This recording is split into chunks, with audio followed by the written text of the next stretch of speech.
Hello बच्चा लोग, कैसे हो आप सब। मैं निकुंज जरीवाला एक बार फिर से आप सबका स्वागत करता हूं आपके अपने learning platform magnetic science institute पे। बच्चा DF ब्लॉक पोस्टमार्टम सीरीज चल रहा है। पोस्टमार्टम में आपको पता ही है, सारी चीज़ों को चुन चुन के निकाला जाता है। और वही सेम मैंने NCERT के DF ब्लॉक चैप्टर में से चुन चुन के इंपॉर्टेंट पॉइंट्स, इंपॉर्टेंट कंसेप्ट सब कुछ निकाला है बच्चा। और ये प्रेजेंटेशन आपके लिए मैं लेके आया हूँ, राइट। और ये प्रेजेंटेशन खत्म करने के बाद आपको इतना सा भी डाउट नहीं रहने वाला है DF ब्लॉक में, क्योंकि देखो टेक्स्ट बुक में ये चैप्टर ऐसे दिया हुआ है कि जैसे मान लो कोई कथा लिखी हो। अगर आप टेक्स्ट बुक पढ़ने बैठोगे ना तो आप 10 मिनट से ज्यादा पढ़ ही नहीं पाओगे। DF ब्लॉक चैप्टर की बात कर रहा हूं मैं। बट अगर आप ये नोट्स को एक बार ले लोगे हाथ में, उसके बाद आपके लिए बहुत ही इजी हो जाएगा ये पूरा चैप्टर। चलिए बच्चा लोग, पहला पार्ट हम ऑलरेडी कंप्लीट कर चुके हैं, जहां पे हमने रिडक्शन पोटेंशियल तक के सारे ट्रेंड्स देखे थे, राइट। और इसका नोट्स भी मैंने डिस्क्रिप्शन में डाला हुआ है, आप वहां से नोट्स को एक्सेस कर लीजिएगा। अब बारी है बच्चा नेक्स्ट टॉपिक की, and that is the trend in stability of higher oxidation state, right. तो आपने देखा था कि जो डी ब्लॉक एलिमेंट्स है उसके अंदर मल्टीपल ऑक्सीडेशन स्टेट होते हैं, राइट। जैसे कि अगर मैं आपको सिंपली एग्जांपल दूं, राइट, सिंपल एग्जांपल, तो अगर आप बात करोगे क्रोमियम के बारे में, तो क्रोमियम बहुत गंदा कलर है ये तो। सो बच्चा अगर क्रोमियम की बात करोगे तो क्रोमियम के ऑक्सीडेशन नंबर +2 से लेके +6 तक वेरी करते थे। सिमिलरली मैंगनीज के भी ऑक्सीडेशन नंबर +2 से लेके +7 तक वेरी करते थे, राइट। तो सवाल ये है कि ये इतने हायर जो ऑक्सीडेशन स्टेट है उसकी स्टेबिलिटी क्या है, क्योंकि यूजुअली मेटल के ऑक्सीडेशन स्टेट +1, +2 या +3 होते हैं। अब इनके ऑक्सीडेशन स्टेट अगर +6 है या +7 है तो उसकी स्टेबिलिटी कितनी, राइट। तो that is what we are going to discuss. तो बच्चा दो पार्ट में हम ये स्टेबिलिटी सीखेंगे, एक हैलाइड के अंदर कितनी स्टेबिलिटी है और दूसरा ऑक्साइड में कितनी स्टेबिलिटी है। क्योंकि देखिए इतने हाई ऑक्सीडेशन स्टेट को अगर आपको लाना है तो आपको सामने कोई ऐसा चाहिए जो बहुत ही स्ट्रॉन्ग इलेक्ट्रोनेगेटिव हो, क्योंकि अगर कोई बहुत स्ट्रॉन्ग इलेक्ट्रोनेगेटिव होगा तब भी इनको इतने पॉजिटिव स्टेट तक जाने का मौका मिलेगा। और इलेक्ट्रोनेगेटिव की बात आती है तो हैलोजन एंड ऑक्सीजन, यही दोनों हैं जो बहुत इलेक्ट्रोनेगेटिव होते हैं। तो इसीलिए पहले बात कर लेते हैं बच्चा हैलाइड के बारे में, ध्यान से देखिएगा। So if we talk about बच्चा ऑक्सीडेशन नंबर +6 जो हाईएस्ट है, राइट। तो +6 ऑक्सीडेशन स्टेट का एक ही हैलाइड एक्सिस्ट करता है और वो कौन सा है, क्रोमियम हेक्साफ्लोराइड CrF6। अब देखो फ्लोरीन मैक्सिमम इलेक्ट्रोनेगेटिव है, मैक्सिमम इलेक्ट्रोनेगेटिव, तो इसीलिए फ्लोरीन जब जुड़ेगा तो क्रोमियम +6 तक ऑक्सीडाइज हो सकता है, क्योंकि सामने फ्लोरीन है तो क्रोमियम +6 तक जा सकता है। समझे बच्चा आप मेरी बात। अब उससे एक स्टेट नीचे आते हैं +5 स्टेट में, तो +5 स्टेट में वनेडियम एक्सिस्ट करता है VF5 एंड क्रोमियम एक्सिस्ट करता है इन फॉर्म ऑफ CrF5। तो देखो यहाँ पे +5 स्टेट भी सिर्फ कौन स्टेबल कर सकता है बच्चा, फ्लोरीन ही स्टेबल कर सकता है, ठीक है। आगे देखते हैं, चलिए +4 स्टेट। अब +4 स्टेट में आपको अच्छे खासे ऑक्साइड देखने मिलेंगे, जैसे कि +4 स्टेट में टाइटेनियम बनाता है TiX4, वनेडियम बनाता है VX4, क्रोमियम बनाता है CrX4 और मैंगनीज का +4 वाला एक ही कंपाउंड एक्सिस्ट करता है जो है MnF4। मैंगनीज को +4 खाली कौन ले जाता है बच्चा, फ्लोरीन ले जाता है। अब आप जब ये पढ़ोगे ना टेक्स्ट बुक में से तो आप तो इस टेबल पे ध्यान भी नहीं दोगे। बहुत सारे क्वेश्चन ऐसे टेबल में से बन के आते हैं इनऑर्गेनिक केमिस्ट्री में स्पेशली। तो इसीलिए तो मैंने सीरीज का नाम क्या रखा है, पोस्टमार्टम। हर चीजों पे ध्यान देना है भले टाइम ज्यादा जाए, ओके। तो बच्चा मैंगनीज को +4 में सिर्फ कौन ले जाता है, फ्लोरीन ही ले जाता है MnF4। बाकी टाइटेनियम को सब ले जा सकते हैं। X कौन सा ग्रुप है, fluorine, chlorine, bromine, iodine. X- कौन सा ग्रुप है, फ्लोरीन, क्लोरीन, ब्रोमीन, ठीक है बच्चा। तो यहाँ पे एक ऐसा क्वेश्चन आ सकता है कि वनेडियम का कौन सा +4 एक्सिस्ट नहीं करता है, तो वनेडियम X4 में कौन कौन X हो सकता है, फ्लोरीन, क्लोरीन एंड ब्रोमीन हो सकता है, आयोडीन नहीं हो सकता है। तो यहाँ पे बच्चा आपका एक छोटा सा क्वेश्चन बन गया कि Vi4 एक्सिस्ट नहीं करता है, Vi4 डज नॉट एक्सिस्ट, क्योंकि बेटा वनेडियम इतना इलेक्ट्रोनेगेटिव नहीं है, सॉरी ये आयोडीन इतना इलेक्ट्रोनेगेटिव नहीं है कि वनेडियम को +4 तक ले जा पाए, तो इसीलिए Vi4 एक्सिस्ट नहीं कर रहा है, ठीक है। Similarly chromium fluoride, chloride, bromide, iodide सब बनाता है, बट मैंगनीज सिर्फ क्या बनाता है बच्चे, MnF4। चलो एक और स्टेट नीचे आते हैं +3 में। तो +3 में भी देखो बच्चा, टाइटेनियम सारे हैलाइड बनाएगा, X ग्रुप दिया हुआ है सारे ग्रुप। अब इसमें वनेडियम भी सारे बनाएगा, राइट। इसमें क्रोमियम भी सारे हैलाइड बनाएगा। मैंगनीज यहां भी सिर्फ और सिर्फ क्या बना रहा है बच्चा, फ्लोराइड ही बना रहा है, राइट। मैंगनीज सिर्फ और सिर्फ यहां भी क्या बना रहा है, फ्लोराइड ही बना रहा है, राइट। मैंगनीज और कोई हैलाइड नहीं दे रहा है +3 में भी।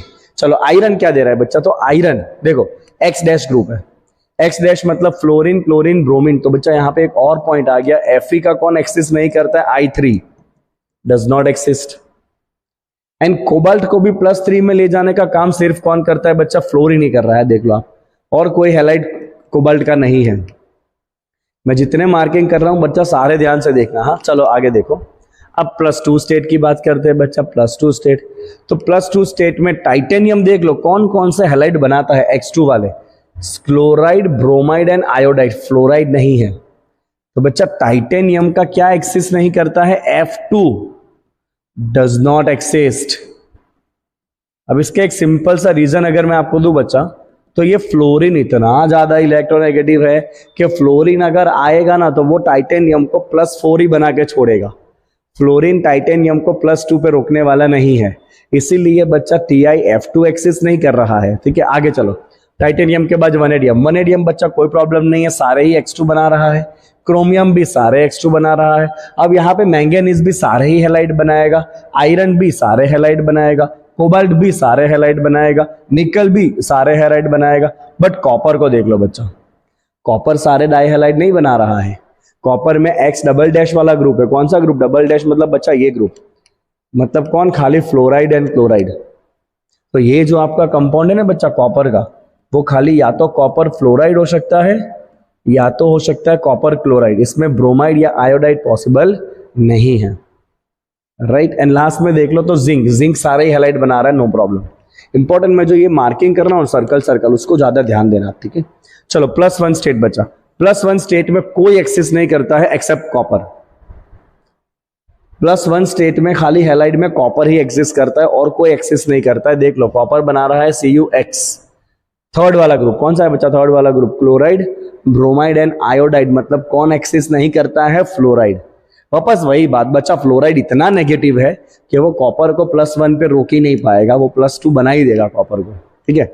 तो देख लो यहाँ पे कौन कौन एक्सिस्ट करता है बच्चा, कॉपर के सिंगल ऑक्सीडेशन स्टेट में क्लोराइड, ब्रोमाइड, आयोडाइड।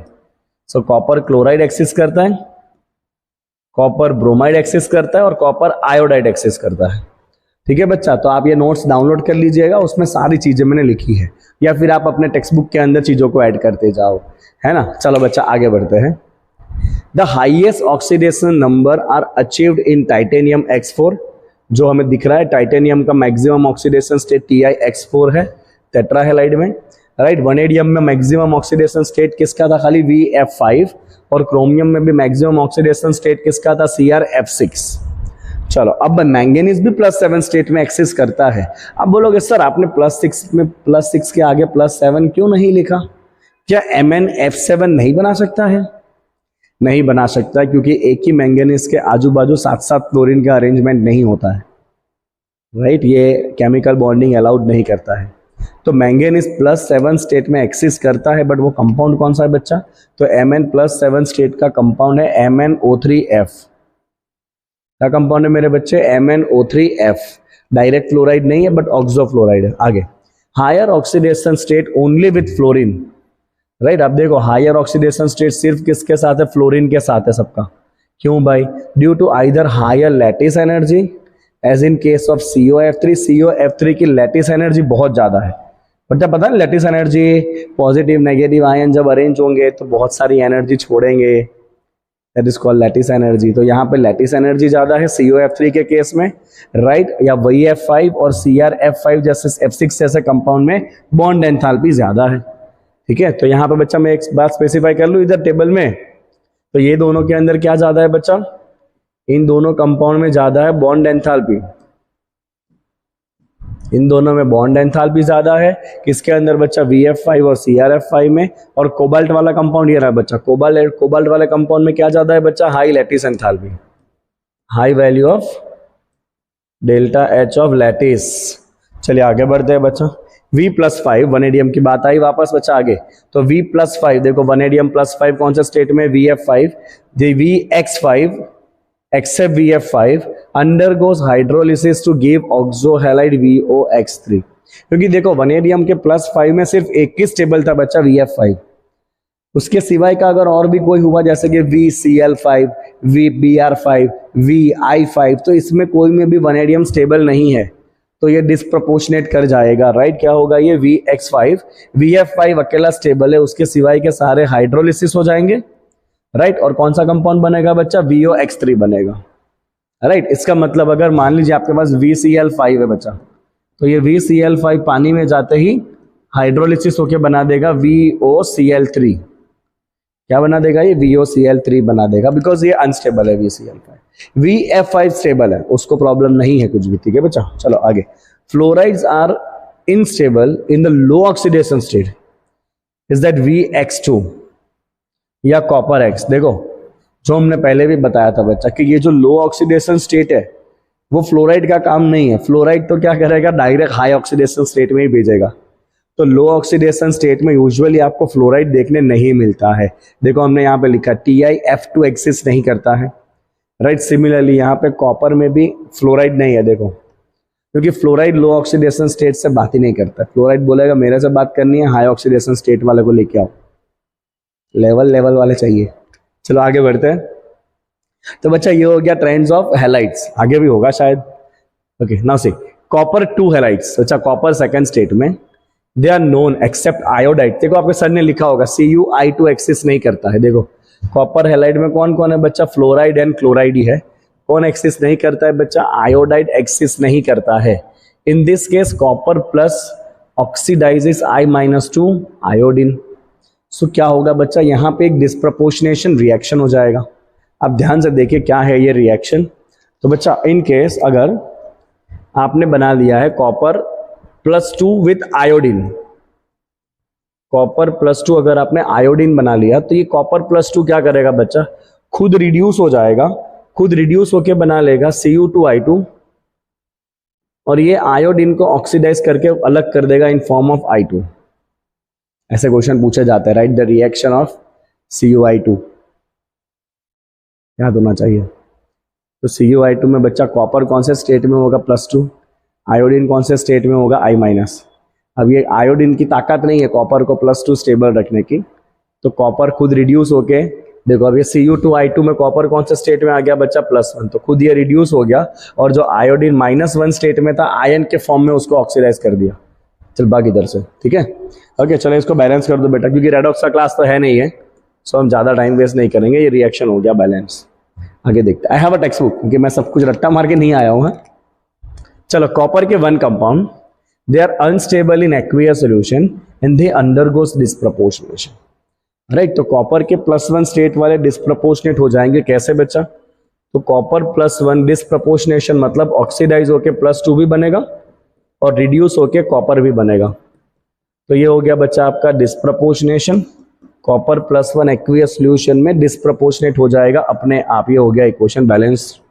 आगे देखो, the stability of copper +2 aqueous rather than copper plus aqueous. तो बच्चा एक्वियस स्टेट में ज्यादा स्टेबल कौन, +1 के +2।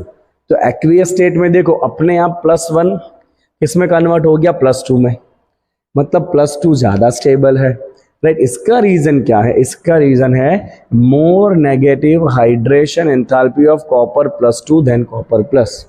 तो ये जो कॉपर +2 है वो पानी के साथ अच्छे से हाइड्रेट होके बहुत सारी एनर्जी को रिलीज करता है, इसीलिए कॉपर +2 ज्यादा स्टेबल है, ठीक है बच्चा। Which is more than compensate for the second ionisation enthalpy of the copper, right. तो बच्चा यूजुअली है क्या, देखो समझो आप कॉपर में से +1 में से +2 बनाने के लिए आपको एनर्जी चाहिए, क्योंकि ऑब्वियसली आपको इलेक्ट्रॉन निकालना है। कौन सा एनर्जी चाहिए यहाँ पे बच्चा, आपको सेकंड आयोनाइजेशन एंथैल्पी। अब जब ये कॉपर +2 बनेगा तो ये पानी के साथ रिएक्ट करेगा और ये किस फॉर्म में आएगा बच्चा, एक्वियस फॉर्म में आएगा, राइट। कौन सा एंथैल्पी हुआ, ये हाइड्रेशन एंथैल्पी। अब ये कॉपर +2 अपने चार्ज की वजह से इतना अच्छे से हाइड्रेट होगा कि यहाँ बहुत सारी एनर्जी रिलीज होगी। मतलब जो ये हाइड्रेशन एंथैल्पी रिलीज हो रही है उसका मैग्नीट्यूड ये सेकंड आयोनाइजेशन एंथैल्पी से कहीं ज्यादा होगा, राइट। तो यहाँ इतनी सारी एनर्जी निकल रही है जो सफिशियंट है इस एक सेकंड इलेक्ट्रॉन को निकालने के लिए, इसलिए कॉपर आराम से किस में कन्वर्ट होता है, +2 में कन्वर्ट होता है। तो देख लो बेटा पोस्टमार्टम आगे बढ़े। चलो अब ये बारी है ऑक्साइड की। आपने ये हायर ऑक्सीडेशन स्टेट किस में देखी बच्चा, हैलाइड्स में। अब हम वही हायर ऑक्सीडेशन स्टेट देखेंगे ऑक्साइड्स में, क्योंकि बच्चा ऑक्साइड भी ऑक्सीजन भी बहुत नेगेटिव होता है, तो वो भी हाई स्टेट को स्टेबल करने में मास्टर है, माहिर है। तो देखो भाई ऑक्सीजन क्या क्या कर रहा है किसके साथ, ध्यान से समझना। चलो मैक्सिमम ऑक्सीडेशन स्टेट होता है बच्चा +7 जो मैंगनीज का होता है। तो अब देखिए यहाँ पे ऑक्सीजन के साथ मैंगनीज बना रहा है Mn2O7 ऑब्वियसली। चलो +6 स्टेट सिर्फ क्रोमियम का होता है जिसके में क्रोमियम बना रहा है CrO3। +5 स्टेट सिर्फ वनेडियम का था। याद कर लो बेटा पूरा एक टेबल था ऑक्सीडेशन स्टेट का। हाँ दिखा दूं एक बार मैं आपको। चलो तो आप बोलोगे सर ये कहाँ से आप बोल रहे हो, ये रहा देखो टेबल, राइट। मैंगनीज का मैक्सिमम +7, क्रोमियम का +6, वनेडियम का +5, टाइटेनियम का +4, स्कैंडियम का एक ही स्टेट है +3। आगे जाओगे तो Fe का +6, कोबाल्ट +4, ये मैक्सिमम स्टेट है सारे। और इसी की स्टेबिलिटी अपने बात कर रहे हैं बच्चा अभी, ठीक है ना। कहाँ गया, आ गया। चलो +4 स्टेट में बच्चा टाइटेनियम बनाएगा TiO2, वनेडियम बनाता है V2O4, क्रोमियम बनाएगा CrO2 एंड मैंगनीज भी बनाएगा MnO2 +4 स्टेट में, ठीक है। तो +4 स्टेट में बच्चा ये V2O4 को आप ध्यान रखना, ये आपका ना 2 मॉलिक्यूल जुड़े हुए हैं साथ में V2O4 में, ठीक है। बाकी सब डायरेक्ट डाइऑक्साइड है, बट ये टेट्रा ऑक्साइड है, O4 है, राइट। समझ आ रही है बात आपको। मेरे को ना माइक देखते रहना पड़ता है बार बार है ना। अभी मैं प्लान कर रहा हूँ कि एक प्रॉपर स्टूडियो जैसा बनाया जाए। सभी 100 के बहुत पास है, 99,600 के ऊपर मैं पहुंच चुका हूं। मुझे नहीं पता आप जब ये लेक्चर देख रहे हो तब मेरे कितने सब्सक्राइबर होंगे। हो सकता है कि अगर आप ये लेक्चर 2-3 साल के बाद देख रहे हो तो मे बी ये चैनल अभी मिलियन पे पहुंच गया हो, या फिर ऐसा भी हो सकता है कि भाई 100 के आजू बाजू ही हो। सारा डिपेंड करता है कि आप कितना प्यार दे रहे हो हमें।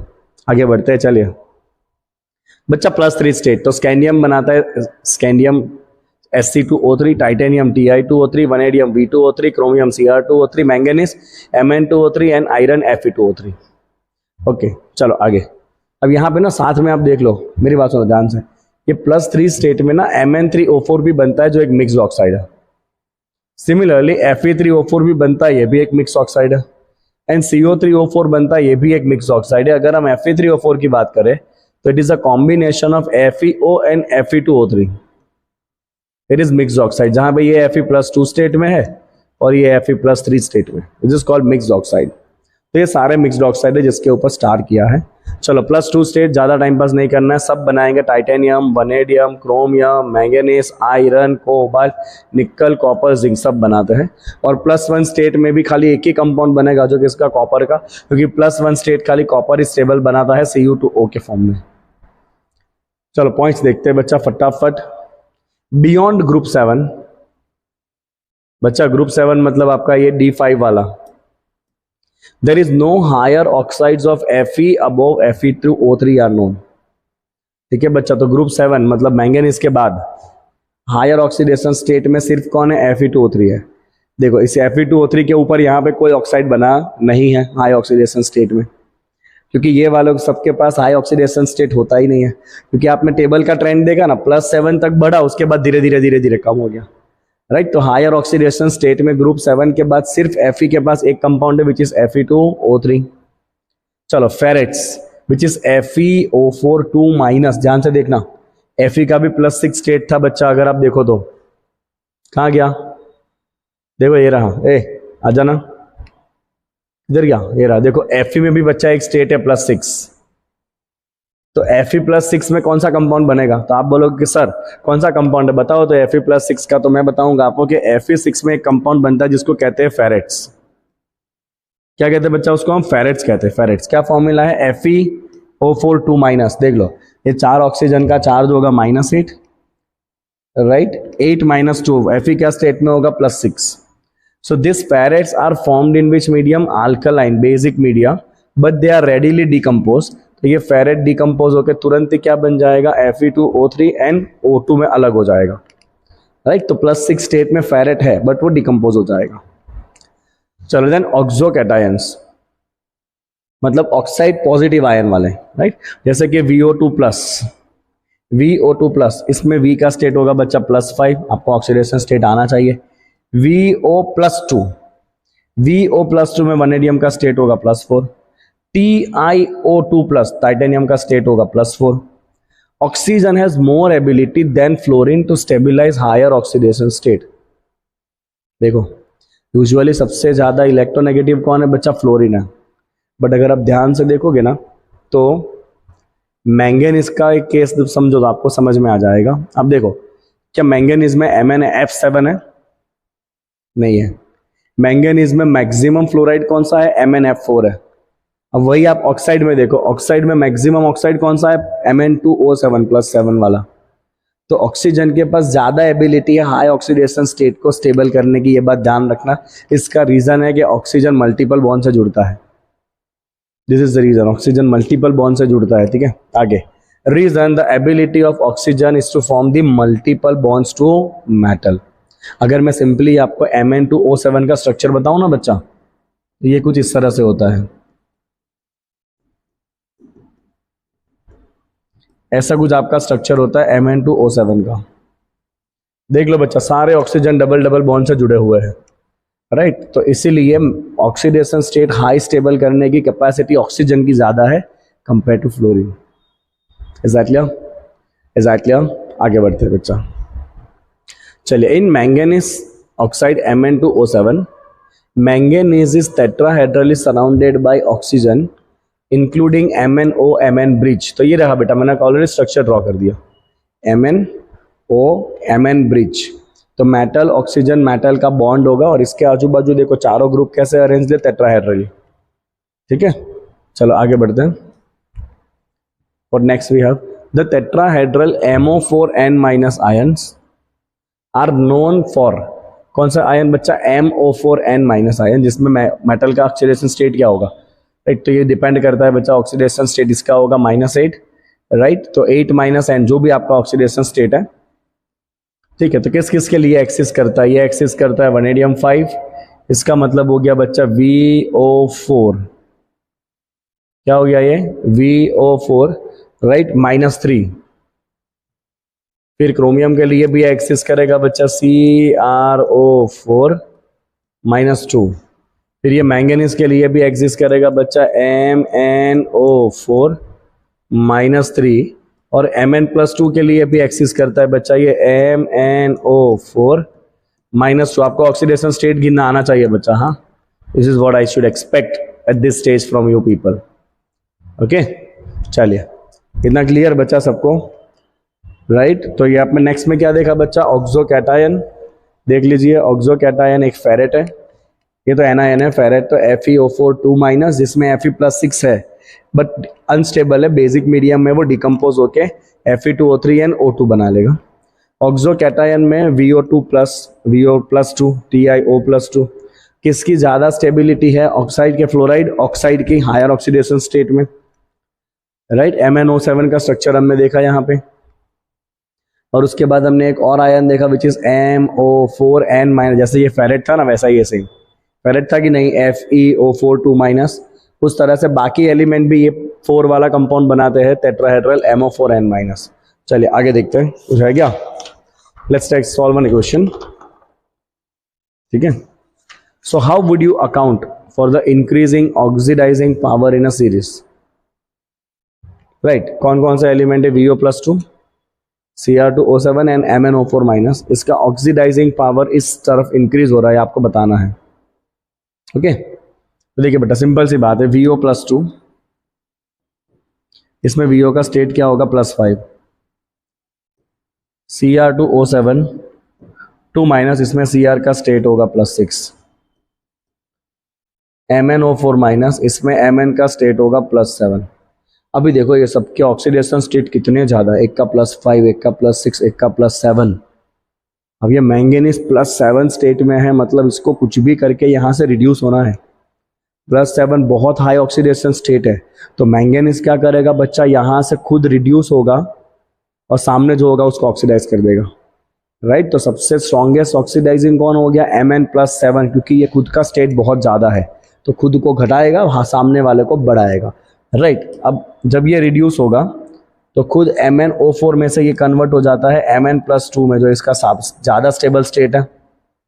सिमिलरली बच्चा क्रोमियम भी जब रिड्यूस होता है तो +6 से कन्वर्ट हो जाता है +3 में, ये भी उसका ज़्यादा स्टेबल स्टेट है।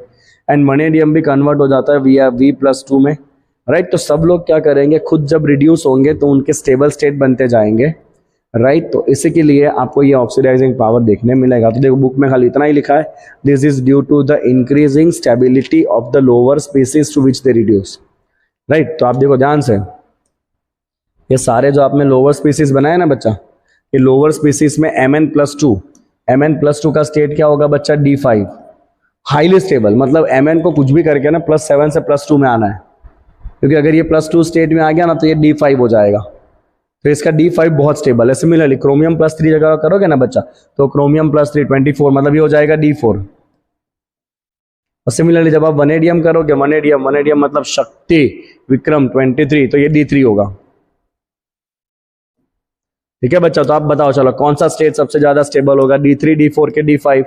हाँ, आप कूद के बोलोगे कि सर सबसे ज्यादा स्टेबल स्टेट होता है D5, क्योंकि वो हाफ फिल्ड है। राइट। तो ये जब आपस में खुद रिड्यूस होकर जो स्पीसीज बनाएंगे उसके स्टेबिलिटी का ऑर्डर है D5, D4, D3। तो इसीलिए Mn कुछ भी करके घट के कहाँ पहुंचने वाला है, D5 पे पहुंचेगा, बिकॉज D5 बहुत स्टेबल है। तो Mn खुद रिड्यूस होगा, सामने वाले को ऑक्सीडाइज करेगा, इसीलिए Mn+7 स्ट्रॉन्गेस्ट ऑक्सीडाइजिंग एजेंट में से एक है। सेम गोज फॉर क्रोमियम खुद +6 से नीचे आके D4 बनेगा, स्टेबल बनेगा। वनेडियम भी खुद V+5 से नीचे आके D3 बनेगा, स्टेबल बनेगा। राइट। तो आंसर में क्या लिखना है कि इनका जब रिडक्शन होगा तो इनके रिडक्शन से जो स्पीसीज बनेंगे, कैन यू सी दिस, दिख रहा है ना, हाँ दिख रहा है। चलो, इनके रिडक्शन से जो स्पीसीज बनेंगे जो मैंने यहां लिखे हैं, वो स्पीसीज का स्टेबिलिटी इस ऑर्डर में है, तो इसीलिए इनका ऑक्सीडाइजिंग पावर इसी ऑर्डर में है। This is what you need to write in answer, है ना। ऐसा क्वेश्चन एग्जाम में आएंगे 2 मार्क में, तो आपको टेक्निकल रह के आंसर देना पड़ेगा। ठीक है, चलो आगे देखते हैं। How would you account for the irregular variation of the ionisation enthalpies first and second in the first series of transition element? बेटा ये क्वेश्चन मैं सॉल्व नहीं कराऊंगा, क्योंकि आयोनाइजेशन एंथैल्पी में अपने ने बहुत सारा डिस्कशन किया है, और सबसे इंपॉर्टेंट जो फैक्टर होता है आयोनाइजेशन में, उसमें 2 चीजें अपने ने खास स्पेसिफाई कर रही थी। एक तो हमने स्पेसिफाई करा था कि इलेक्ट्रॉन निकालने के बाद का half field and full field का स्टेबिलिटी, और दूसरा हमने डिस्कस किया था दी एक्सचेंज एनर्जी। राइट। तो ऐसे क्वेश्चन यूजुअली एग्जाम में नहीं आते हैं, बिकॉज इसका आंसर बहुत बड़ा बनेगा। आप आयोनाइजेशन का टॉपिक आगे जो हमने पूरा किया है सॉल्व, राइट, उसमें से आप सारे पॉइंट्स उठा के यहाँ पे लिख सकते हो। तो टेक्निकल क्वेश्चन से मैं आपको सॉल्व कराऊंगा। चलो बच्चा आगे बढ़ते हैं। तो ये मैं आपको खुद दे रहा हूँ, right, do it from the theory.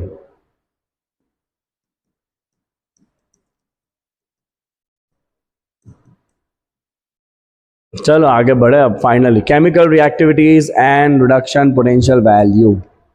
Right. तो ये रिडक्शन पोटेंशियल जो आपने पूरा समझा था ना, M+2 से 0, M+3 से +2 का रिडक्शन। क्या सर यार आप क्या क्या नया ला रहे हो?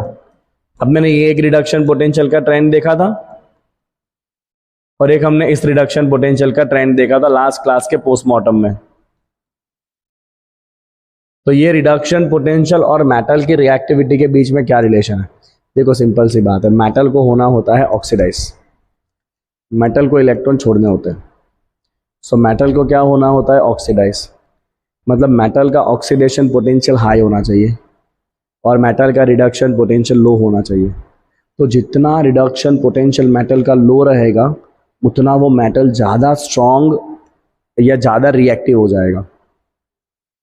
राइट। तो मेटल का जो आपका रिएक्टिविटी है, मेटल का जो रिएक्टिविटी होगा, this reactivity is inversely proportional to the reduction potential. जितना रिडक्शन पोटेंशियल कम रहेगा, मतलब जितना रिडक्शन पोटेंशियल ज़्यादा से ज़्यादा नेगेटिव रहेगा, उतना ऑक्सीडेशन पोटेंशियल ज़्यादा से ज़्यादा पॉजिटिव रहेगा, उतना मेटल ज़्यादा रिएक्टिव रहेगा। Check out the metal of the first series with exception of copper, they all are relatively more reactive and they are oxidized by 1 molar H plus which is very slow process. तो देख लो majority of the metal they all will be oxidise by acid. जैसे कि एक simple सा बच्चा example लेते हैं, सिंपल सा अगर हम एक एग्जांपल बनाए, मान लीजिए खाली कौन रिएक्ट नहीं करता है बच्चा, कॉपर। क्योंकि अगर आपको याद हो ना तो कॉपर का जो रिडक्शन पोटेंशियल का वैल्यू था ना बच्चा, ये पॉजिटिव था। एक अकेला कॉपर था जिसका रिडक्शन पोटेंशियल पॉजिटिव था। देखो बताऊं आपको, हिला देखो, एक अकेला कॉपर था जिसका रिडक्शन पोटेंशियल पॉजिटिव था। रिडक्शन पोटेंशियल पॉजिटिव मतलब ऑक्सीडेशन पोटेंशियल नेगेटिव, मतलब कॉपर ऑक्सीडाइज होने वाला नहीं है, उसका ऑक्सीडेशन पोटेंशियल नेगेटिव आएगा। रिडक्शन पोटेंशियल पॉजिटिव तो ऑक्सीडेशन पोटेंशियल नेगेटिव, राइट। तो इसीलिए कॉपर ऑक्सीडाइज होने वाला नहीं है। बाकी सबके देखो रिडक्शन पोटेंशियल नेगेटिव है, सबके रिडक्शन पोटेंशियल नेगेटिव है, मतलब सबके ऑक्सीडेशन पोटेंशियल पॉजिटिव होंगे, सब ऑक्सीडाइज हो जाएंगे, राइट। तो एसिड में डालते ही ये सबके सब खुद ऑक्सीडाइज हो जाएंगे। ठीक है, आगे देखते हैं, चलो। Titanium and vanadium in practice are passive to dilute non oxidising acid at room temperature. कौन कौन से एलिमेंट बच्चा? Titanium and vanadium. Non oxidising मतलब कौन सा एसिड बच्चा? नॉन ऑक्सीडाइजिंग एसिड में होता है HCl होता है, HF होता है, HBr होता है, ये नॉन ऑक्सीडाइजिंग है। जबकि HNO3 nitric acid, H2SO4 sulphuric acid ये ऑक्सीडाइजिंग है।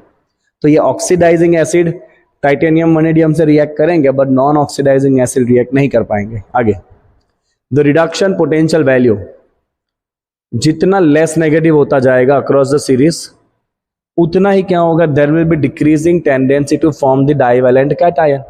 देखा ना सीरीज में पहले बहुत नेगेटिव था वैल्यू रिडक्शन का, फिर धीरे धीरे कम नेगेटिव होता गया, राइट। मतलब ऑक्सीडेशन पोटेंशियल कम पॉजिटिव होता जाएगा।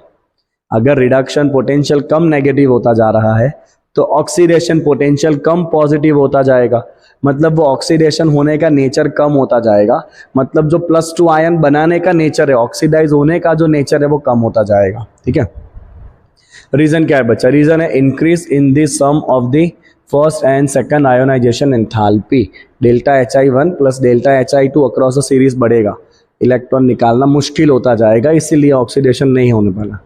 चलो, हाई नेगेटिव वैल्यूज किसके रिडक्शन पोटेंशियल का वैल्यू बहुत हाईली नेगेटिव है, राइट। तो उसमें एक है Mn+2, इसका कॉन्फ़िगरेशन है D5, राइट। मतलब इसका रिडक्शन पोटेंशियल का वैल्यू हाईली नेगेटिव है, ये हमने आगे भी स्पेसिफाई किया था। देन निकल, तो निकल +2 भी बहुत ज़्यादा स्टेबल होता है, बहुत मतलब बहुत ज़्यादा स्टेबल होता है। अब इसका मतलब क्या बेटा समझ लो, रिडक्शन पोटेंशियल Mn+2 से Mn, ये जो रिडक्शन पोटेंशियल है ना बच्चा बहुत ज्यादा नेगेटिव है, बहुत ज्यादा।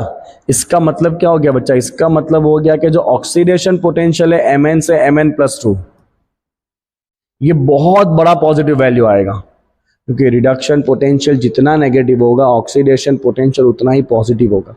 मतलब मैंगनीज को Mn+2 बन ही जाने का है। क्यों बन जाने का है? बनेगा ही ना, बिकॉज Mn+2 का कॉन्फ़िगरेशन क्या होता है? D5। सवाल ही नहीं है, उसको D5 बनना ही बनना है, राइट। तो यहां पे जब Mn+2 बन गया तो ये D5 है, फिर ये वापस Mn में जाने वाला नहीं है, बिकॉज D5 खुद स्टेबल है।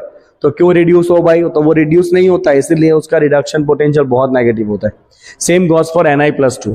जब निकल में से निकल+2 बनेगा तो निकल+2 सबसे ज्यादा पानी के साथ एनर्जी रिलीज करता है, मैक्सिमम हाइड्रेशन एंथैल्पी होता है निकल+2 का, highest negative hydration enthalpy. And same goes for zinc also. Zinc का भी कितना वैल्यू है? जिंक के लिए हो जाएगा D10। तो देखो हाई नेगेटिव वैल्यू आपको दिखाता हूं मैं, देखिए कितना हाई नेगेटिव वैल्यू है किसके लिए? मैंगनीज। देखो -1.18, क्योंकि उसका D5 है, सब मैंने लिखा है यहाँ पे। सिमिलरली जिंक का भी देखो यहाँ पे रिड्यूस, देखो इसके बाद लेस नेगेटिव हुआ, लेस नेगेटिव हुआ। अब यहाँ पे ज्यादा लेस नेगेटिव नहीं हुआ, निकल में बहुत पास वैल्यू है कोबाल्ट निकल का। तो इसका रीजन क्या है बच्चा? इसका रीजन है कि जो Ni+2 आयन है उसका जो हाइड्रेशन एंथैल्पी है ये मैक्सिमम नेगेटिव है, राइट। वो ज्यादा से ज्यादा एनर्जी रिलीज करता है ये निकल जब पानी के साथ रिएक्ट करता है तब। फिर देखो लेस नेगेटिव की जगह कॉपर तो पॉजिटिव ही हो गया। उसके बाद जिंक का देखो, वापस जिंक में वापस वैल्यू अच्छे खासे नेगेटिव है। तो इसका रीजन क्या है बच्चा? इसका रीजन बड़ा सिंपल सा है कि जिंक में से क्या बन जाएगा? Zn+2 with what configuration? D10। तो जिंक को ऑक्सीडाइज होना है, क्योंकि वो ऑक्सीडाइज होगा तो D10 बन जाएगा, उसका स्टेबल है। तो इसलिए जिंक ऑक्सीडाइज होने का नेचर रखता है, ऑक्सीडेशन पोटेंशियल हाई होगा, रिडक्शन पोटेंशियल लो होगा, जो आपको यहाँ पे दिख रहा है नेगेटिव में 0.76। चलो बच्चा आगे ले जाऊं। चलिए we have some questions here, solution भी दिया ही हुआ ऑलरेडी। चलो क्या क्वेश्चन है, for the first row of transition matters reduction potential values are given. आपको बताना है explain the irregularities in the above values. कहाँ कहाँ इरेगुलरिटी है, more negative, less negative, again more negative, तो एक यहाँ पे गड़बड़ है, right. Then less negative, less negative, less negative होना चाहिए था बट इतना नेगेटिव नहीं हुआ, तो यहाँ पे प्रॉब्लम आया। And then less negative positive हो गया, ओके। तो आपको ये जो मार्किंग है वो समझाना है। चलो, these values are not regular which can be explained from the irregular variation of ionization enthalpies delta Hi1 plus delta Hi2। तो पहला पॉइंट कौन सा है कि इलेक्ट्रॉन दो निकालने हैं, तो उसके लिए जो आयोनाइजेशन एंथैल्पी लगेगी delta Hi1 plus delta Hi2, उसका ट्रेंड इरेगुलर है, जो आगे आपने समझा था लास्ट क्लास में। Second trend, also the sublimation enthalpies which are relatively much less for the manganese and vanadium. तो यहाँ पे एक नया पॉइंट आ गया कि मैंगनीज के लिए सब्लिमेशन एंथैल्पी बहुत कम है, क्योंकि जब भी आप आयोनाइज करते हो ना बच्चा, तो आयोनाइजेशन में मल्टीपल स्टेप आते हैं। मैं ये बार बार बताता हूँ। तो जो भी मेटल है वो सॉलिड फॉर्म में होता है, यहाँ से सबसे पहले उसको बनाना पड़ता है गैस, क्योंकि आयोनाइजेशन हमेशा गैसियस स्टेट का प्रोसेस है। तो यहाँ कौन सा एंथैल्पी आया, सॉलिड टू गैस, मतलब सब्लिमेशन। फिर इलेक्ट्रॉन निकाला जाता है, कौन सा प्रोसेस आया, आयोनाइजेशन। और फिर गैसियस आयन को पानी में डाल के उसको बनाया जाता है एक्वियस, गैस टू एक्वियस, कौन सा आया, हाइड्रेशन, राइट। ओके, सो वेरिएशन क्यों आ रहा है बच्चा, तो वेरिएशन आने का पहला रीजन यहां पर है, irregular trend of ionisation enthalpy, irregular trend of delta Hi1 plus delta Hi2, right. और दो जगह जो आपको बहुत नेगेटिव वैल्यू दिख रहा है, उसका रीजन क्या है, तो एक आपको वनेडियम में दिख रहा है हाईली नेगेटिव वैल्यू, राइट, और दूसरा आपको बहुत नेगेटिव दिख रहा है मैंगनीज में। अपने आगे क्या रीजन देखा, D5, बट अब ये पागल लोग हैं, क्योंकि इनको खुद के ही सोल्यूशन अपने एंड से बनाने होते हैं। आगे थियरी में और रीजन लिखा है, पीछे एग्जाम्पल के अंदर और रीजन लिख के दे दिया है, इसीलिए मैंने सोल्यूशन साथ में ही रखा है, राइट। और ये सब्लिमेशन में कौन सा केस आता है बच्चा, very high value for very low value for very low for vanadium and manganese, right. तो इनका ये पहला स्टेप जो है ना सब्लिमेशन का, वो बहुत इजीली हो जाएगा। मतलब वनेडियम और मैंगनीज का ऑक्सीडेशन का पहला स्टेप बहुत इजी है, इसीलिए वो आराम से ऑक्सीडाइज हो जाएंगे। ऑक्सीडेशन पोटेंशियल हाई रहेगा और रिडक्शन पोटेंशियल लो रहेगा। समझ आ रही है बात आपको, आगे बढ़ाऊं, चलो। Why is the reduction potential value of Mn+3 to Mn+2 couple is much more positive than that of the Cr+3 to Cr+2 or Fe+3 to Fe+2? Okay, let's see. So पहले खाली अपने मैंगनीज की बात करते हैं, right. सो Mn+3 से Mn+2, ये reduction potential high positive है। हाई पॉजिटिव मतलब ये रिडक्शन हो ही जाएगा, कि पोटेंशियल पॉजिटिव है रिडक्शन का, तो रिडक्शन हो जाएगा। रिडक्शन हो जाएगा इसका मतलब Mn+3 इतना स्टेबल नहीं है, राइट, जितना ये Mn+2 स्टेबल है। इसीलिए तो Mn+3 रिड्यूस होकर क्या बन जा रहा है, Mn+2। बच्चे को पता है Mn+2 के अंदर कौन सा स्टेट आता है बच्चा, देखो मैंगनीज कितने नंबर पे आता है, 25 मतलब क्या होगा, 2,5, पीछे कौन S, आगे कौन D। अब अगर आप +2 करोगे तो भाई 2 इलेक्ट्रॉन निकाल दो, S हो गया 0, D हो गया 5, D5 क्या होगा, D5 हाफ फील्ड, बहुत स्टेबल मिलेगा आपको ये, राइट। तो क्योंकि ये Mn+3 के कंपेयर में Mn+2 में D5 कॉन्फ़िगरेशन आएगा। अगर आप Mn+3 करोगे, एक और इलेक्ट्रॉन निकालोगे तो ये D4 है, और D4 इतना स्टेबल नहीं होता है जितना स्टेबल D5 होता है।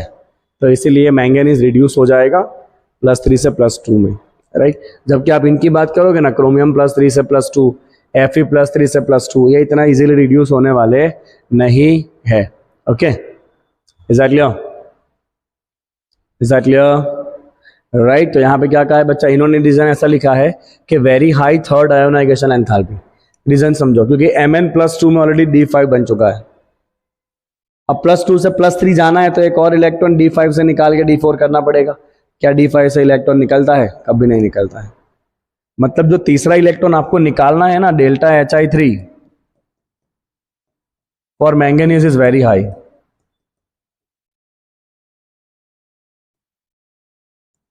राइट, इसीलिए Mn+3 बनता नहीं है, वो स्टेबल नहीं है बच्चे।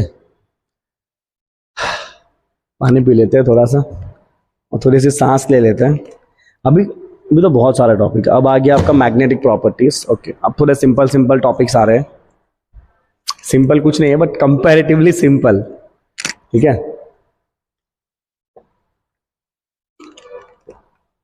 अब सोच लो एक बात, अगर आपको डी ब्लॉक में इतना लोड लग रहा है तो लास्ट ईयर तक इसका बाप था पी ब्लॉक एलिमेंट। 11th में आप पी ब्लॉक पढ़े होंगे, है ना? एक सेकंड ना, चलो नेक्स्ट चेक करिए in text question. Why is the oxidation state of metal exhibited only in oxide and fluoride? भाई high oxidation state, highest oxidation state खाली ऑक्साइड और फ्लोराइड में क्यों मिलता है? भाई सिंपल सा कारण है, ऑक्साइड एंड फ्लोराइड दोनों के दोनों बहुत ज्यादा इलेक्ट्रोनेगेटिव होते हैं, राइट। ओके, सो रीजन क्या है बच्चा? रीजन है oxygen and fluorine both are very highly electronegative. ये दोनों ही बहुत ज्यादा इलेक्ट्रोनेगेटिव है। एंड ऑक्साइड एंड फ्लोराइड दोनों के केस में लैटिस एंथैल्पी भी कम रहेगी बिकॉज दोनों छोटे साइज के आयन होते हैं, right. And they have high negative lattice enthalpy, high negative lattice enthalpy for oxides and fluorides.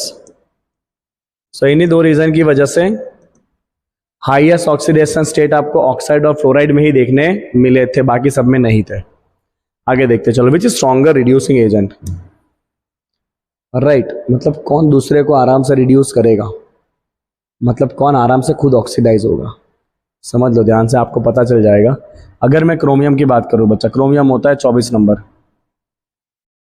24 number मतलब 2-4, 2 इलेक्ट्रॉन जा चुके हैं, बचा क्या है बच्चा? इसका D4।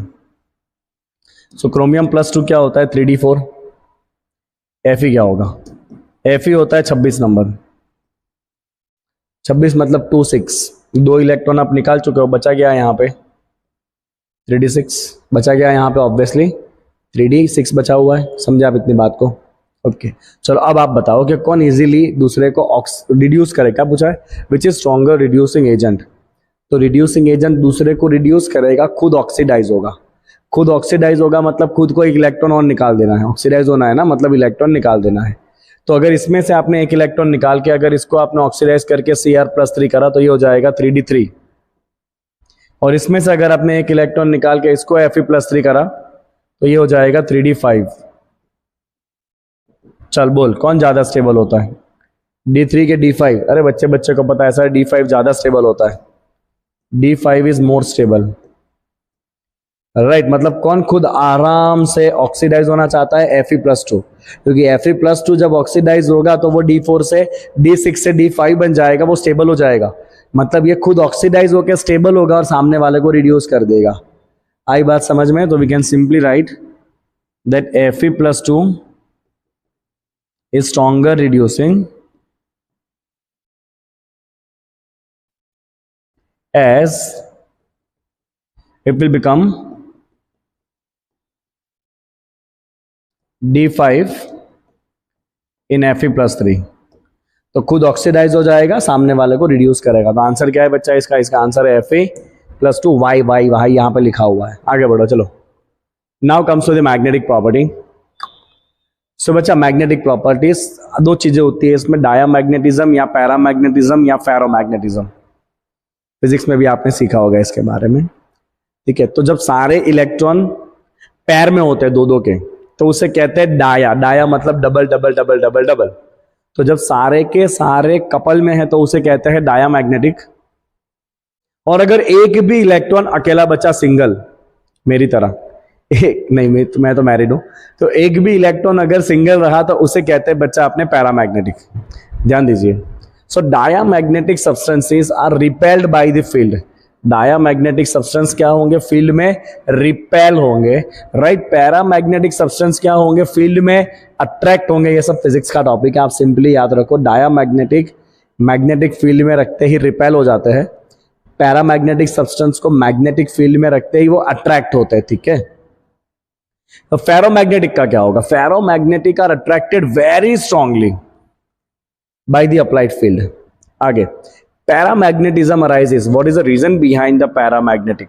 तो paramagnetism arises from the presence of what? Unpaired electron, right. Paramagnetism is due to unpaired electron. Each such electron have a magnetic moment. Physics में आप पढ़े होंगे, इलेक्ट्रॉन जब घूमता है करंट का लूप कहलाता है, करंट के लूप के साथ मैग्नेटिक मोमेंट जुड़ा हुआ होता है, right. So there is two types of a magnetic moment, एक है स्पिन एंगुलर मोमेंटम और दूसरा है orbital angular momentum. Now the magnetic moment is determined by the number of unpaired electron and it is obtained by using which formula? Spin only formula. तो बड़ा simple सा formula है बच्चा कि magnetic moment mu equal to under root of n into n plus 2 bore magneton. What is n? Number of unpaired electron. अभी आप मैं question करेंगे, आपको समझ में आ जाएगा, right. What is mu? Mu is the spin only magnetic moment. Spin only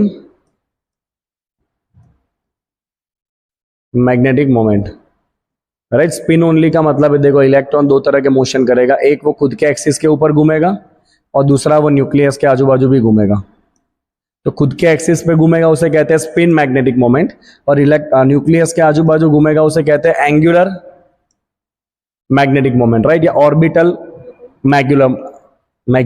angular, या उसे कहते हैं orbital angular momentum, orbital, right. Okay, ठीक है। तो अपने को डिस्कशन कौन सा करना है? ये वाला करना है, स्पिन मैग्नेटिक मोमेंट का। तो स्पिन मैग्नेटिक मोमेंट का ये फॉर्मूला है under root n into n plus 2। अब अगर दो इलेक्ट्रॉन कपल में हुए तो दोनों एक दूसरे से अपोजिट घूमेंगे और दोनों एक दूसरे के स्पिन को कैंसिल कर देते हैं। बट जितने सिंगल सिंगल इलेक्ट्रॉन है वो सारे एक दूसरे के स्पिन को ऐड करेंगे as per this formula under root of n into n plus 2 bm, right. आगे देखते हैं, चलो। Calculate the magnetic moment of divalent ion. Divalent मतलब plus 2 statement in aqueous solution if its atomic number is 25।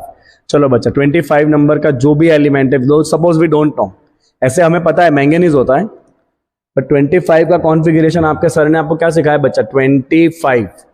25 क्या होगा बाहर बच्चा? बाहर होगा 4s और अंदर क्या होता है? 3d। अब आपको करना है इसको डाइवेलेंट मतलब प्लस 2 आयन, प्लस 2 आयन मतलब s में से 2 गए और d में बचे 5। अब d के जो पांचों इलेक्ट्रॉन है बच्चा, पांचों कैसे होते हैं? एकदम single. So how many unpaired electron we have? 5। 5 unpaired electron है हमारे पास। फॉर्मूला क्या है बच्चा मैग्नेटिक मोमेंट का? Under root of n into n plus 2। 5 रख दो यहाँ पे, 5 into 5 plus 2, 5 into 7 under root of 35, that approximately comes out to be 5.92। आप चेक कर लेना, तो इतना हो जाएगा आपका मैग्नेटिक मोमेंट। नेक्स्ट चेक करो, calculate spin only magnetic moment of m plus 2 in Z27।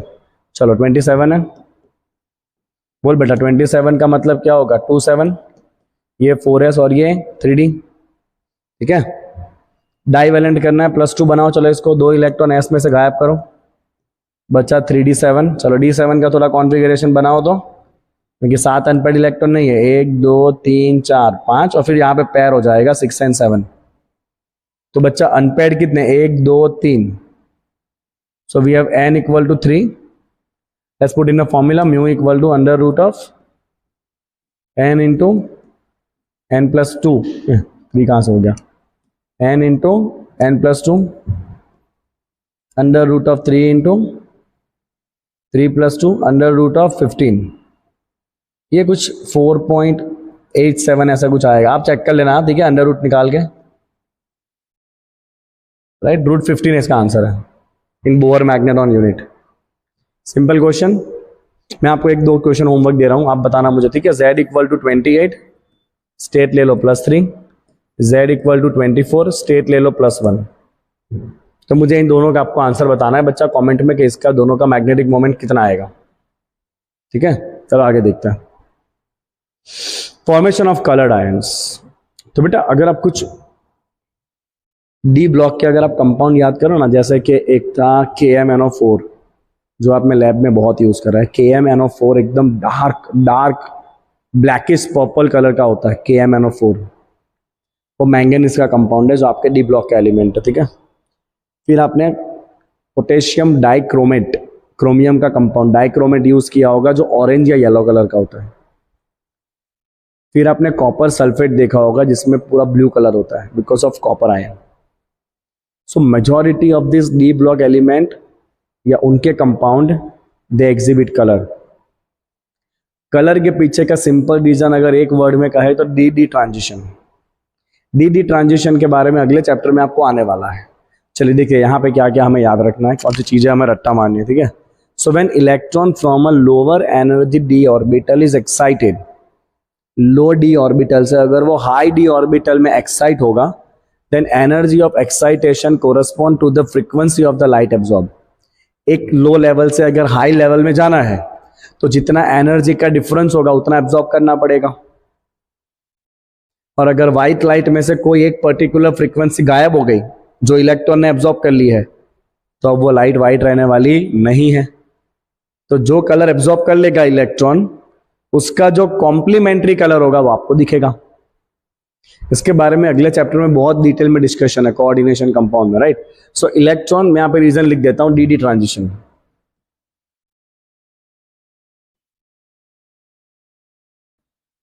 When an electron from a lower energy d orbital is excited to a higher energy d orbital, the energy of excitation correspond to the frequency of the light is absorbed. Frequency of light is absorbed for what? dd transition. This frequency generally lies in a visible region. The color observed, आपको कौन सा color observe होगा which is complementary to the color which is absorbed. तो अगर मान लो VIBGYOR है, VIBGYOR में से अगर आप रेड को एब्जॉर्ब करवा दो तो बाकी कलर क्या बचेगा? ब्लूइश. सो कंपाउंड कैसा दिखेगा? ब्लूइश दिखेगा. अगर विबग्योर में से ब्लूइश एब्जॉर्ब हो गया तो कंपाउंड कैसा दिखेगा? रेडिश दिखेगा. तो ये बहुत कॉम्प्लिकेटेड चीजें होती है, रंग के बारे में आपको डिटेल में नहीं जाना है इतना, ठीक है. तो आपको ध्यान रखना है कि इलेक्ट्रॉन लो डी में से हाई डी में जाएगा, लाइट में से कोई फ्रीक्वेंसी एब्जॉर्ब कर लेगा, उस फ्रीक्वेंसी का जो कॉम्प्लीमेंट्री कलर होगा वो आपको देखने मिलेगा. The frequency of the light absorbed is determined by the nature of the ligand. अब ये सब चीजें ना अगले चैप्टर में बात करेंगे. अब कुछ कलर है जो आपको याद रखना है बच्चा.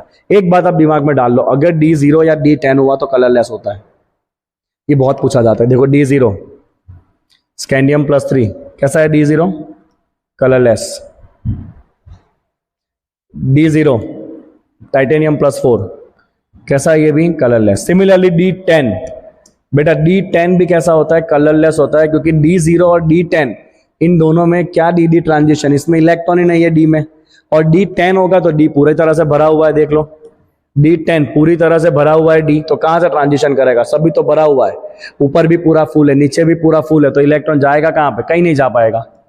तो बच्चा D0 एंड D10 दोनों कैसे होते हैं? कलरलेस होता है. अब और चीजें याद रखने की कोशिश कर सकता है, उससे ज्यादा कुछ नहीं कर सकते.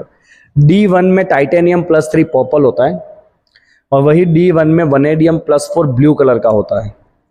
D2 वनेडियम +3 ये ग्रीन कलर का कंपाउंड है. D3 वनेडियम का हुआ तो वायलेट, D3 क्रोमियम का हुआ तो वायलेट. मतलब D3 क्या है? बेसिकली वायलेट कलर का है. दोनों ही D3 कौन से कलर के हैं? वायलेट कलर के हैं. D4 मैंगनीज सबको पता है वायलेट कलर का होता है, एकदम dark purple, right. Okay, then one more D4 of chromium is blue in colour. अब इसके पीछे ना बहुत सारे एक्सपेरिमेंटल रीजंस हैं, तो आपको चीजें याद रखने की कोशिश करनी है, जितना आप कर पाओ उतना, ठीक है। तो ये खास याद रखना, D5 मैंगनीज पिंक कलर का कंपाउंड होता है, राइट। देन वही में D5 अगर Fe का है तो Fe का कंपाउंड येलो कलर के होता है। D6 में Fe+2 का कंपाउंड ग्रीन कलर का होता है, आपने Fe2O3 सॉल्यूशन देखा होगा, right. Then D6 D7 Cobalt+3 into Cobalt+2 that is blue pink. D8 Nickel+2 green colour का कंपाउंड है, ये भी एक खास ध्यान रखना D8 का, जो अलग कलर है ना उसको ध्यान रखो। Nickel+2 is of green colour and D6 में Fe+2 भी किस कलर का है, ग्रीन कलर का। ये लोग इसमें से एमसीक्यू पूछते हैं, बोलो शर्म नहीं होती इनको बिल्कुल भी, ऐसा पूछते which of the following is not a violet in colour. ले टेबल याद होगा तो लिखोगे ना। D9 में Copper+2, ये आपको पता है Copper+2 ब्लू कलर के सॉल्यूशन होते हैं, right. Copper sulphate, copper chloride. तो बहुत इंपॉर्टेंट अगर मैं कहूं तो बहुत इंपॉर्टेंट में D0 आप फाइंड करो कलरलेस, D10 फाइंड करो कलरलेस, राइट। बाकी कलर आप 2 4 5 बार 10 बार पढ़ना, आपको याद हो जाएंगे सारे कलर्स, राइट। चलो आगे चलते हैं। Now formation of a complex compound. So बेटा मैं थोड़ा सा आपको आइडिया दे देता हूं कॉम्प्लेक्स कंपाउंड का। तो यूजुअली ये आपका मेटल आयंस है, और ये मेटल आयन के पास बहुत सारे एम्प्टी ऑर्बिटल्स होते हैं। क्या है ये उसके एम्प्टी ऑर्बिटल्स। अब दूसरा एक होता है लिगैंड, जिसके पास होता है लोन पेयर। सो होता क्या है, लिगैंड अपने लोन पेयर मेटल आयन के खाली ऑर्बिटल में आके रख देता है।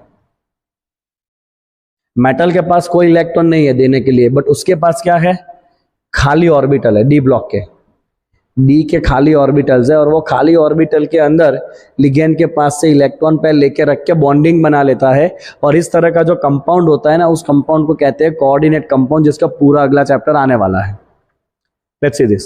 Complex compounds are those in which the metal ion bind a number of anion or neutral molecule, जिसको हम ligand कहेंगे, giving a complex species with characteristic properties. जैसे कि यहाँ पे एक एग्जाम्पल लिखा है FeCN6, मतलब यहाँ पे बच्चा Fe ने 6 CN के पास इस तरह से इलेक्ट्रॉन पेयर लिए हैं। बोलो the transition metal forms a large number of complex compound. बहुत सारे, पूरा चैप्टर आ गया उसका, इतने सारे कंपाउंड है। रीजन क्या है भाई कॉम्प्लेक्स कंपाउंड बनने के? तो पहला रीजन है comparatively smaller size of the metal ion, क्योंकि जितना मेटल आयन छोटा रहेगा उतना अच्छे से वो इलेक्ट्रॉन को अट्रैक्ट कर रख पाएगा, छोटा साइज। दूसरी बात, there high ionic charges, charge जितना ज्यादा होगा इलेक्ट्रॉन को खींच के रख पाएगा। And availability of d orbitals for bond formation, ये रहा ना एम्प्टी डी ऑर्बिटल, जहां वो बॉन्ड बनाने के लिए इलेक्ट्रॉन को रखेगा।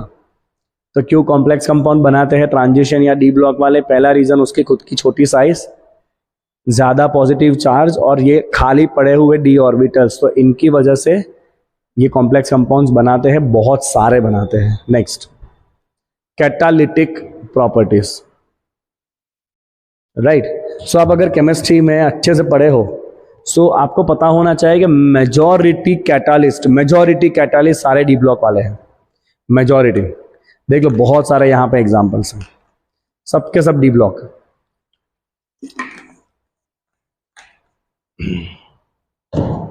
Check out, catalytic properties are due to their, why they are catalyst in nature, due to their ability to adopt multiple oxidation state. आपने देखा ना डी ब्लॉक में बहुत सारे स्टेट्स होते हैं, राइट। तो they have multiple oxidation state and they form a complex compounds. तो ये दो मेन रीजन है कि क्यों भाई डी ब्लॉक वाले कैटालिस्ट में बहुत काम आते हैं। तो एक, डी ब्लॉक वाले के पास मल्टीपल ऑक्सीडेशन स्टेट्स है, और दूसरा डी ब्लॉक वाले कॉम्प्लेक्स बनाते हैं, इससे इंटरमीडिएट कंपाउंड बनता है, ठीक है। वनेडियम, चलो कुछ एग्जाम्पल लिखे, वनेडियम +5, राइट। ये यूज होता है कॉन्टैक्ट प्रोसेस में, जो सल्फ्यूरिक एसिड के SO2 को ऑक्सीडाइज करके बनाता है SO3, जिसका कैटालिस्ट है V2O5, इसको कहते हैं contact process. Then finally divided iron, Haber process, पता ही होगा आपको। हैबर प्रोसेस नाइट्रोजन और हाइड्रोजन जुड़ के बनाते हैं अमोनिया, और इसका कैटालिस्ट है आयरन। निकल, राइट, पता होगा आपको, वेजिटेबल ऑयल में से वेजिटेबल घी, ये तो आप बहुत बार कर चुके होंगे, राइट। तो इस प्रोसेस का कैटालिस्ट कौन सा होता है? निकल होता है। So catalyst at the solid surface, catalyst अपने सरफेस पे क्या करेगा? रिएजेंट के साथ बॉन्ड बना लेगा। और उसको एक्टिवेट कर देगा, किसको? रिएजेंट को। So catalyst at a solid surface involve the formation of the bonds between reactant molecules and the atoms of the surface of the catalyst. Right, तो ये कैटालिस्ट का अगर सरफेस है, ये कैटालिस्ट के एटम है, और सपोज ये रिएजेंट के एटम्स हैं, तो कैटालिस्ट क्या करेगा? रिएजेंट के एटम के साथ इस तरह से बॉन्ड बना लेगा। Right, first row of transition metal utilise करेंगे अपने 3d और 4s के इलेक्ट्रॉन को बॉन्ड बनाने के लिए, क्योंकि ये मेटल के पास बहुत सारे इलेक्ट्रॉन होते हैं d और s के अंदर। राइट, 3d में भी इलेक्ट्रॉन होते हैं, 4s में भी होते हैं। तो ये अपने 3d और 4s के इलेक्ट्रॉन को यूज करके ये रिएजेंट के साथ बॉन्ड बना लेते हैं, टेम्पररी बॉन्ड्स। ठीक है, this has the effect of increasing the concentration of reactant at the surface, क्योंकि बहुत सारे रिएक्टेंट को साथ पास में बुला लिया कैटालिस्ट ने, अपने इलेक्ट्रॉन को यूज किया कैटालिस्ट ने, और सारे रिएजेंट के साथ बॉन्ड बना के उनका कॉन्सेंट्रेशन एकदम बढ़ा दिया सरफेस पे। Right, and also weakening the bonds in the reacting molecule. ये सारे रिएक्टेंट के अपने जो बॉन्ड है उसको वीक कर दिए। कैटालिस्ट ने क्या करा? अपने इलेक्ट्रॉन को यूज करा, रिएजेंट को पास में बुला के बॉन्ड बना लिया, और इससे क्या हुआ? रिएजेंट के अपने बॉन्ड वीक हो गए। कहते हैं ना, बुलाती है मगर जाने का ना आए।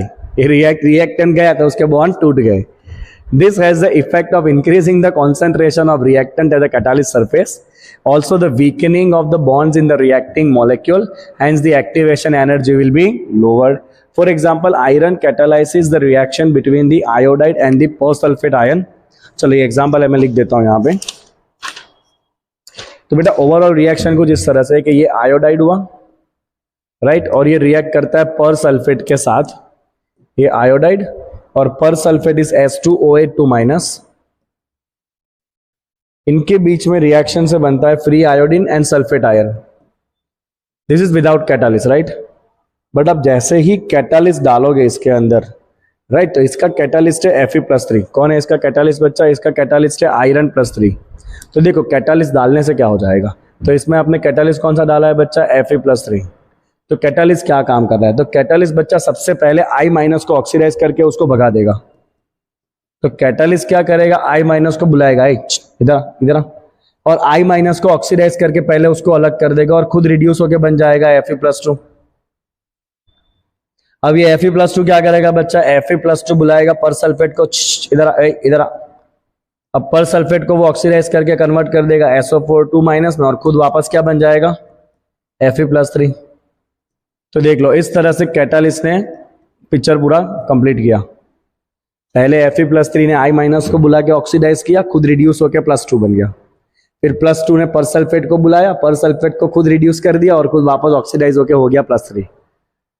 तो इस तरह से कैटालिस्ट का बेटा ये जो मल्टीपल ऑक्सीडेशन स्टेट है ना, Fe+3 भी है, +2 भी है, ये बहुत काम में आता है कैटालिसिस नेचर के लिए। Do you understand this? Example याद रहेगा बेटा आपको? सारे एग्जाम्पल याद रखने हैं। नोट्स चाहिए तो लिंक दिया हुआ है, 199 रुपीज़, इतने अच्छे से बनाए हुए नोट्स अगर आपको चाहिए तो, अदरवाइज आपकी मर्जी। चलो, formation of interstitial compound and alloy formation, यहाँ पे अपने आज सेशन खत्म करेंगे, राइट। सम इंपॉर्टेंट कंपाउंड्स अपने नेक्स्ट क्लास में कवर करेंगे, बिकॉज इसमें दो बहुत इंपॉर्टेंट चीजें आ रही है। चलो नेक्स्ट बात करते हैं बच्चा, formation of interstitial compound. Simple logic समझ लो, इंटरस्टिशियल कंपाउंड क्या है। तो बेटा ये मेटल है, मेटल के अंदर बहुत सारे एटम्स हैं और उनका कुछ प्रॉपर अरेंजमेंट होता है, जो आपने देखा था BCC, FCC, HCP and all that things. ये मेटल के एटम्स हैं। अब जो बेटा बहुत छोटे छोटे साइज के नॉन मेटल के एटम होते हैं, जैसे कि कार्बन होता है, हाइड्रोजन होता है, नाइट्रोजन होता है, राइट। तो सपोज मान लो ये छोटे छोटे नॉन मेटल के पार्टिकल्स हैं, तो ये नॉन मेटल के पार्टिकल ये बीच बीच में जो स्पेस है ना वहां पे एंटर हो जाएंगे, राइट। और जो कंपाउंड बनता है ना उसको कहते हैं बच्चा इंटरस्टिशियल कंपाउंड। अब अगर ये छोटा सा एलिमेंट हाइड्रोजन हुआ तो हाइड्राइड कहेंगे, नाइट्रोजन हुआ तो नाइट्राइड कहेंगे, बोरॉन हुआ तो बोराइड कहेंगे, कार्बन हुआ तो कार्बाइड कहेंगे। अब यहां पे देखो तो ये जो छोटे छोटे एटम्स अंदर गए हैं ना मेटल के साथ, ये मेटल का क्रिस्टल है। तो मेटल ने इन छोटे छोटे एटम के साथ कोई बॉन्ड नहीं बनाया है, ये तो बस आके बैठ गए, खाली जगह थी वहां पे। तो जब भी कोई केमिकल बॉन्ड नहीं बनता है तो स्टोक्योमेट्री फिक्स नहीं होती है, मतलब ये कंपाउंड नेचर में होते हैं नॉन स्टोक्योमेट्रिक। मतलब ये एटम कितने अंदर जाने वाले हैं उसका कोई प्रोपोर्शन फिक्स होता नहीं है। So they are non stoichiometric. तो ये सिंपल बेस हो गया बच्चा किस चीज का, इंटरस्टिशियल कंपाउंड का। मेटल आयन के बीच में छोटे छोटे नॉन मेटल के आयंस आ जाएंगे, एटम्स आ जाएंगे, ठीक है। So they are formed when a small atoms like hydrogen, carbon, nitrogen, they are trapped inside the crystal lattice of the metal, जो आपको यहां पे दिख रहा है। They are non stoichiometric, right. They are neither typically ionic nor covalent. Example देखो, titanium carbide, carbon घुस गया अंदर। मैंगनीज नाइट्राइड, नाइट्रोजन घुस गया अंदर। आयरन हाइड्राइड, हाइड्रोजन घुस गया अंदर। VH, वनेडियम के अंदर हाइड्रोजन घुस गया और ये प्रपोर्शन देखो 0.56, कोई स्टोक्योमेट्री नहीं है, राइट। टाइटेनियम के अंदर हाइड्रोजन घुस गया, प्रपोर्शन देखो 1.7, कोई प्रपोर्शन फिक्स नहीं है। तो they are non stoichiometric, right. Proportion is not fixed. क्या क्या कैरेक्टरिस्टिक है बच्चा इनका? तो पहला important characteristic, they have high melting point, melting point बढ़ जाएगा। प्योर मेटल के कंपेयर में भी मेल्टिंग पॉइंट बढ़ेगा। They are very hard, right. And some borides, कुछ बोराइड तो ऐसे है जिनका हार्डनेस डायमंड के इक्विवेलेंट है। Diamond is the hardest substance, उतनी हार्डनेस आपको कुछ बोराइड में भी मिलती है। They retain the metallic conductivity, conductivity as it is रहेगी। And they are chemically inert.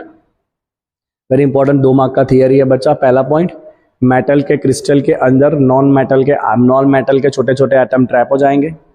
Non stoichiometry के नेचर के अंदर कोई केमिकल बॉन्ड बनने वाला नहीं है, राइट। ना वो टिपिकली आयोनिक कहलाते हैं, ना वो टिपिकली कोवेलेंट कहलाते हैं।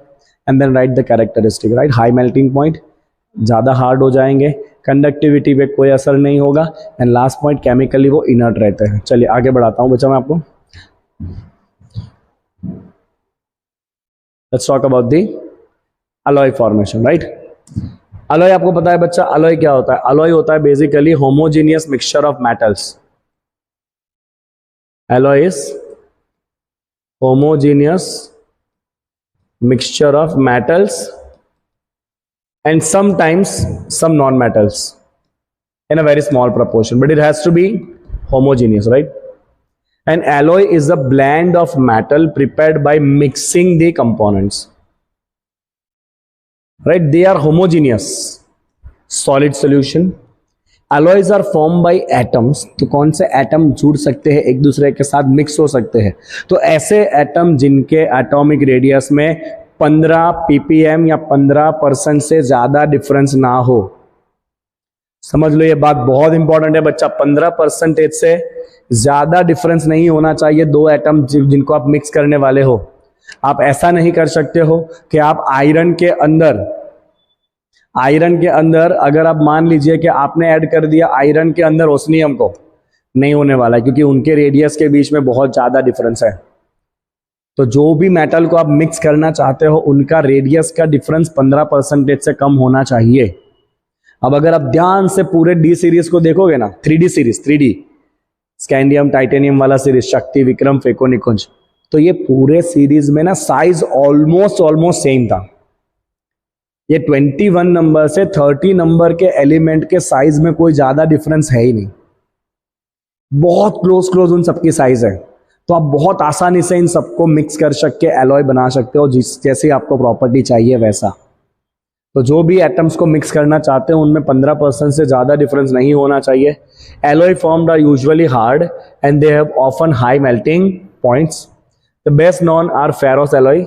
फेरस एलॉय में हम डालते हैं क्रोमियम। फेरस एलॉय में क्या क्या डालते हैं? Chromium, vanadium, tungsten, molybdenum and manganese.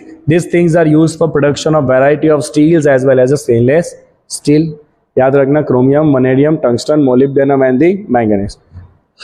Brass किसका मिक्सचर होता है? Copper plus zinc and bronze. Bronze किसका मिक्सचर होता है बच्चा? Copper plus tin. Brass is copper plus zinc and bronze is copper plus tin. आगे देखो चलो। So what next we have? What is meant by disproportionation of an oxidation state? तो disproportionation का मतलब आपको पता ही होगा बच्चा कि सेम स्पीसीज ऑक्सीडाइज भी हो और वही स्पीसीज रिड्यूस भी हो, तो उसको कहते हैं डिसप्रपोर्शनेशन। अब मैं कोई इतना भारी एग्जांपल नहीं लूंगा, मैं तो सिंपल सा एग्जांपल लूंगा जो मैंने बुक में देखा अभी। कॉपर प्लस 1 जो अनस्टेबल होता है, राइट आप सिंपल एग्जांपल लो ना, कॉपर +1 अनस्टेबल होता है, अपने आप डिस्प्रपोर्शनेट होके +2 बनता है और रिड्यूस होके 0 बनता है। बैलेंस कर लो, ये हो गया लो बैलेंस। तो यहाँ पे +1 से 0 हुआ, +1 से +2 हुआ, ऑक्सीडेशन हुआ, और उसी कॉपर का +1 से 0 हुआ, रिडक्शन हुआ। लो हाँ, सस्ते में खत्म करो। बुक में क्या एग्जांपल है वो भी एक बार देख लेते हैं, no problem. So when a particular oxidation state become less stable relative to other oxidation state, one lower as well as one higher.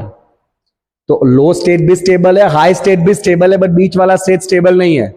तो बीच वाले स्टेट से ऊपर भी जाएगा ऑक्सीडाइज होके, नीचे भी जाएगा रिड्यूस होके, that's called disproportionation reaction. So manganese 6 state में, देखो ये मैंगनीज का कौन सा स्टेट है, +6, जो इतना स्टेबल नहीं है। तो एसिडिक मीडियम में खुद जाएगा +7 में, ऑक्सीडाइज हो गया MnO4-, और साथ में रिड्यूस होके क्या बनाएगा, Mn+4 भी है बनाएगा। तो आपकी मर्जी, आपको ये एग्जांपल लिखना है तो लिखो, बाकी कॉपर वाला तो है ही सस्ते से सस्ता एग्जांपल, राइट। मार्क आपको सेम में मिलना है दोनों में। Next, explain why copper plus ion is not stable in the aqueous solution. Copper plus ion stable क्यों नहीं है एक्वियस सॉल्यूशन में, आपको बताना है। तो बच्चा copper why it is not stable, right. तो कॉपर आता है 29 नंबर पे, राइट। 29 नंबर मतलब हो जाता है आपका 4s1 and 3d10 अब नॉर्मालिटी, राइट। अब अगर आपने कॉपर प्लस बनाया बच्चा, तो कॉपर प्लस हो रहा है 3d10 एंड 4s हो रहा है 0। तो आप बोलोगे सर 3d10 तो हुआ, ये तो बहुत स्टेबल है, बट द थिंग इज कि कॉपर का आयोनाइजेशन एंथैल्पी बहुत ज्यादा है। और दूसरी इंपॉर्टेंट बात कि कॉपर इतना अच्छे से हाइड्रेट भी होता नहीं है, राइट। तो दो चीजें बच्चा, ये कॉपर +1 के लिए very high value of the first ionization enthalpy of copper, and दूसरा वेरी लो हाइड्रेशन एंथैल्पी। एक दो ही रीजन आपको बार बार घुमा घुमा के लिखने होते हैं, right. Very low hydration enthalpy of copper plus, इन दोनों की वजह से कॉपर का जो स्टैंडर्ड रिडक्शन पोटेंशियल, तो +1 आयन है ना, बस तो इतना इनफ है, राइट। तो इन दोनों रीजन की वजह से कॉपर प्लस इतना स्टेबल होता नहीं है, ठीक है बच्चा। चलिए, तो मैं यहाँ पे, हाँ फाइनली कमर वमर दुख गई मेरी, 1 घंटे ऊपर का लेक्चर हुआ ये भी। तो चलिए बच्चा, यहाँ पे आज का सेशन करते हैं कंप्लीट, राइट। सर की कमर दुखी है, ठीक है, कोई नहीं, बट आपके लिए जो करना पड़े हम करेंगे। इंपॉर्टेंट चैप्टर है बच्चा, वेटेज इसका बढ़ा हुआ है इस बार क्योंकि बहुत सारा पोर्शन ओमिट हुआ है। सो आप बिल्कुल भी इसके साथ रिस्क नहीं ले सकते हो, ओके बच्चे। चलिए कोई बात नहीं, अगले सेशन में बात करेंगे कुछ इंपॉर्टेंट कंपाउंड जैसे कि KMnO4 एंड K2Cr2O7 के बारे में, राइट। और फिर आपका आएगा inner transition, F block element, और फिर फाइनली आएगा इसका NCERT एक्सरसाइज। बड़ा सा चैप्टर है, ठीक है, जितना टाइम लगेगा उतना करना पड़ेगा बिकॉज ये पोस्टमार्टम चल रहा है। ऐसे चैप्टर्स में आप शॉर्टकट में चीज़ों को नहीं कर सकते हो, नहीं तो एग्जाम में कोई क्वेश्चन आपका बनने वाला नहीं है। जो चीज़ जैसे होनी चाहिए वो वैसे ही होनी चाहिए। चलिए बच्चा लोग, बहुत हुई बात आपके साथ, मिलते हैं वापस अगले क्लास में। Tata bye bye, see you.